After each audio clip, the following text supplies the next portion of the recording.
Hello and welcome to another Out of Spec Bits video. Today I wanted to go over what it's like to own not one but two EVs in our household.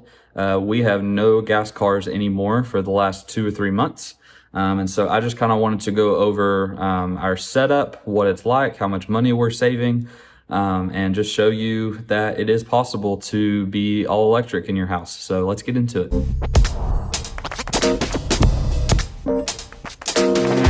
All right, so here are our two EVs that we have. This is my daily driver, my 2020 Tesla Model Y, and then this is the new 2024 Honda Prologue that we traded in our Kia for. So I wanted to go over first the home charging setup that we have. So I have two wall connectors that I installed myself. Mind the sheetrock work there. And then we also have this other wall connector over here that goes into our breaker panel, obviously. And these wall connectors are actually really cool because it has both NACS, and if you press and hold the top of it, then it has J1772. So these are really cool. They can charge basically any EV, and they're pretty cheap, I think. So each of these are $600 a piece. So we basically installed our whole EV charging setup for home for about $1,500. It was actually $1,520 total. So that was the most expensive part, was buying both of the wall connectors for $600 a piece. And then we have the 60 amp breakers that we bought, which are these two up here. And so you put a 60 amp breaker in, these pull 48 amps out of the 60, so you're not pulling it at max load the whole time. And then we had to run cable for it. So the cable that we got was 6 gauge THHN, so you have to have 2 strands of THHN and then 1 strand for the ground. So we did 2 strands of 6 gauge THHN and then 8 gauge for the ground. The most expensive run was having this home charger, because we basically had to start at the breaker panel, go up into my attic, across and down. And we also had to buy conduit to run that in, just for safety and code and things like that. So the two 60 amp breakers that are in our breaker panel were $20 a piece, so that's $40. The 6 gauge THHN was $180 for 50 feet. This is like a 40-foot run for that one, and then this is just a short run to this one. And then the 8 gauge THHN for the ground was $50 as well. And then the conduit was another $50. So like I said, that's $1,520 total. And I mean, that's about how much, you'll spend that in gas pretty quickly. So we have been all electric now for the last couple of months. I have been driving a Tesla for about the last 3 years. And then that was my first electric experience. I started with a Model 3 and now I have a Model Y. And then my wife just recently switched from having a Kia Sportage to a Honda Prologue, which is crazy that both of those cars have been very price comparable lately, because the Prologue is like a $55,000 car when it was new. So just going over how much energy we have used. We average around 1 megawatt hour of energy for just our cars in a month. That sounds like a lot, but it's really not. Both me and my wife drive about 2,000 miles a month. We live in Eastern Tennessee, and so things are just very spaced out here, and it takes a lot of miles to get places. So we drive a lot. And so 1 megawatt hour isn't a ton. Here in Tennessee, our electric rate is 13 cents per kilowatt hour. So that equals out to about $130 a month spent in electricity to power both cars to go 2,000 miles apiece, which is crazy. Before, whenever we were both driving both gas, we were both spending about 30 or 40, closer to $40 a week in gas, and we would have to fill up every single week. And so we were spending 160 a month a piece. So now, just spending 130 for both of our cars in a month is a lot of savings. It's a lot of energy to use, but it's a lot of savings as well.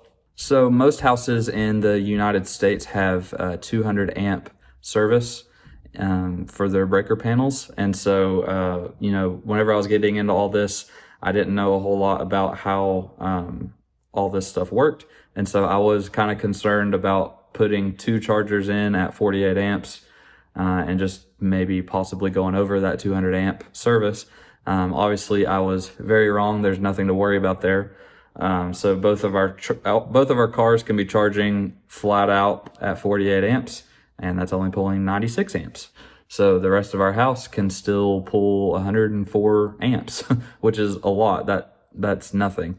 So our next highest thing in our house that pulls power is our HVAC, and I believe that's only on like a 30 amp breaker.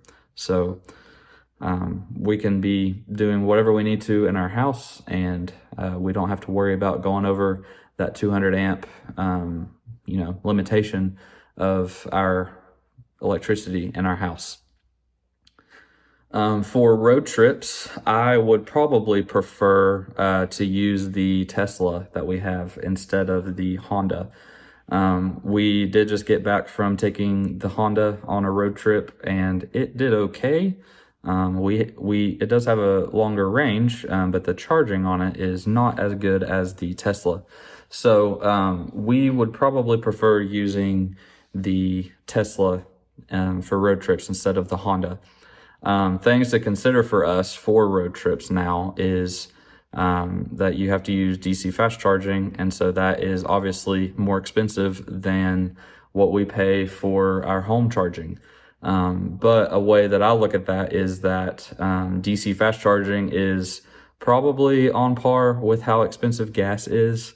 It might be a little bit more expensive than gas, but it's really not much more expensive than gas, I would say. So, a way that I look at that is we're really only paying for gas whenever we go on a road trip a few times a year. Instead of, previously we would both have to fill up each of our cars once a week, and the cost of gas was the same anywhere we went on a road trip, unless you go to California or something like that where gas is crazy. But, so just having to use DC fast charging only on road trips has been great. I would probably not recommend having an EV or let alone an all EV household unless you have home charging. I think home charging is very important, and it just adds to the cost savings and time savings and things like that. So I would definitely recommend home charging. If you do not have a way to charge at home, going electric is probably not the best thing for you. It's definitely not the most convenient thing, I would say. One other thing that we kind of considered whenever we were switching all electric is the cost of registration. So the cost of registration for EVs has increased a lot, especially just in a lot of states. Here in Tennessee, it is one of those states.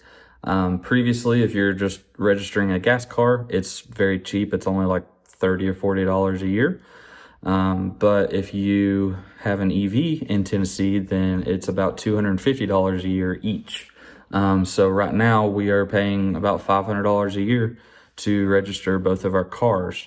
And their reasoning for that is that you do not pay your fair share in taxes if you're not using gas, because you're not paying the gas tax.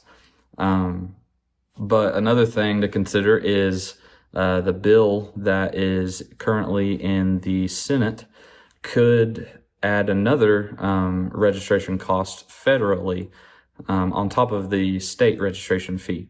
So this would add another $250 per year per car for a federal tax. So that would make both of our cars $500 a piece each year.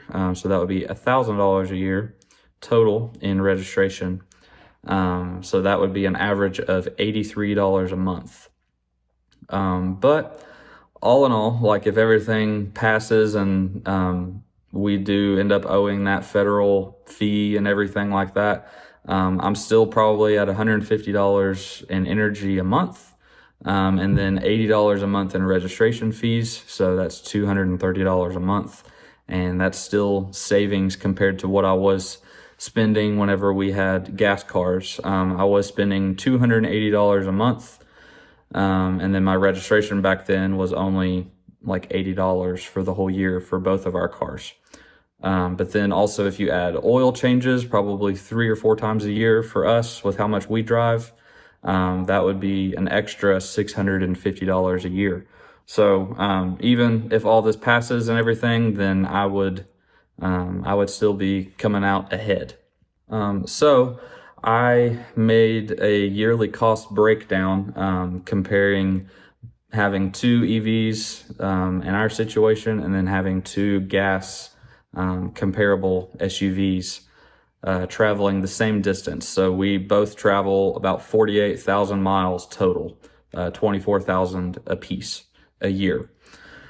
So for EVs, charging at home would cost $1,800 a year. Registration fees, if all this passes, would be $1,000 a year. Maintenance, I would say mostly would be just tires, would be about $500 a year. So you could get new tires every couple of years. And then DC fast charging for road trips, if you budget $500 a year for DC fast charging that would be a couple of road trips. So that would be a total of $3,800. Now, if you compare that to having 2 gas SUVs going the same distance, and you say that they have about 30 miles per gallon, which is very good. And then right now, gas in my area is about $3 a gallon. You would still be spending about $4,800 a year in gas for both cars. Oil changes and tires would be roughly, you'd spend about $800 on 10 oil changes. So that would be 5 oil changes each for each car. And then if you have the same budget of $500 a year in tires, and then you have your $80 a year in registration, your total there would be $6,180. I realize having 10 oil changes a year would probably be crazy for 2 cars. But I mean, even if you drop that down to half of that, you're still coming out way ahead. So, driving an electric car with this example would save you about $2,380 a year. So some people may talk about only buying one EV and still having like a gas car on the side. People can be scared of going all EV. But I mean, with having a gas car, you still have a lot of maintenance. You still have to pay for gas. There's a lot of reliability issues with gas cars. And so I think going all electric is obviously very possible. We have done it for the last couple months, and I think it has been great. So we're saving roughly about $200 a month compared to driving a gas car, worst case scenario. So, and with that, you get the benefit of, having a smoother ride, having a faster acceleration, having little to no maintenance. So, there's a lot of pros to going all EV, and I'm here to tell you that it is definitely possible, and, it's great. So, that is it for today's video. If you guys have any questions or anything, just leave them down below. I'll be in the comments answering any questions you may have. And yeah, that is it. So I'll see you guys in the next one.